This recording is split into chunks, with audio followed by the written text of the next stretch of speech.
Hi வணக்கம். இப்போ நம்ம என்ன பார்க்க போகிறோம்னா பிடிஎஃப் டாக்குமெண்ட்ஸில் பார்த்தீங்கன்னா இந்த மாதிரி சிக்னேச்சர் வேலிடேட் ஆகாததை எப்படி நம்ம வேலிடேட் பண்ணுறது அப்படின்னு பார்ப்போம். முக்கியமாக பார்த்தீங்கன்னா நிறைய கவர்மெண்ட் சர்டிஃபிகேட்ஸ்லலாம் இந்த மாதிரி சிக்னேச்சர் வேலிடேட் வந்து கண்டிப்பாக இருக்கணும். அதை எப்படி நம்ம பண்ணுறது அப்படின்னு பார்ப்போம். ஃபஸ்ட்டு பார்த்தீங்கன்னா எந்த பிடிஎஃப் ஃபைலை வந்து நீங்கள் வேலிடேட் பண்ணணுமோ அந்த ஃபைலை வந்து நீங்கள் டவுன்லோட் பண்ணிடணும். ஆன்லைன்லேயே ஓப்பன் பண்ணிவிட்டு அந்த சிக்னேச்சர் வேலிடேட் வந்து பண்ண முடியாது. ஸோ அந்த ஃபைலை வந்து நான் டவுன்லோட் பண்ணிக்கிறேன். இப்போ பார்த்தீங்கன்னா இதான் நம்ம டவுன்லோட் பண்ண ஃபைலு. நான் டவுன்லோட் பண்ணி அடோப் ரீடரில் வந்து ஓப்பன் பண்ணியிருக்கேன். இப்போ பார்த்தீங்கன்னா இப்போ இதில் பார்த்தீங்கன்னா இந்த சிக்னேச்சர் வந்து வேலிடேட் ஆகாமல் இருக்குது. அதாவது இந்த கொஸ்டின் மார்க் வந்து இருக்கக்கூடாது. இதுக்கு பதிலாக டிக் மார்க் தான் இருக்கணும். அப்போ தான் அந்த சர்டிஃபிகேட் வந்து கரெக்டானது. அதை எப்படி நம்ம கொண்டு வர்றது அப்படின்னு பார்ப்போம்.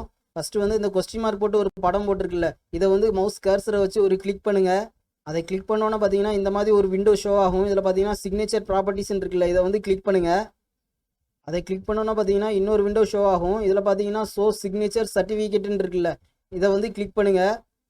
இதை கிளிக் பண்ணோன்னா பார்த்தீங்கன்னா இன்னொரு விண்டோ ஷோ ஆகும். இந்த விண்டோவில் பார்த்தீங்கன்னா ட்ரஸ்ட்டுன்னு இருக்கும். இந்த இருக்கா, இந்த ட்ரஸ்ட்டை வந்து கிளிக் பண்ணுங்கள்.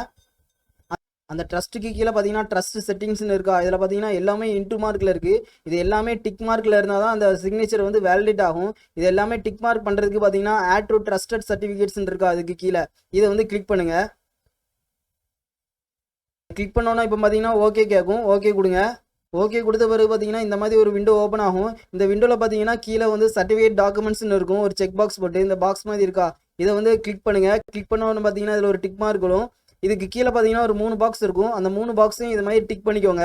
டிக் பண்ணிட்டு இப்போ ஓகேன்னு இருக்கும் கீழே, அது ஓகே கொடுங்க. திருப்பி இதுக்கு கீழே ஓகேன்னு இருக்கும். அந்த ஓகே மறுபடியும் கிளிக் பண்ணுங்கள்.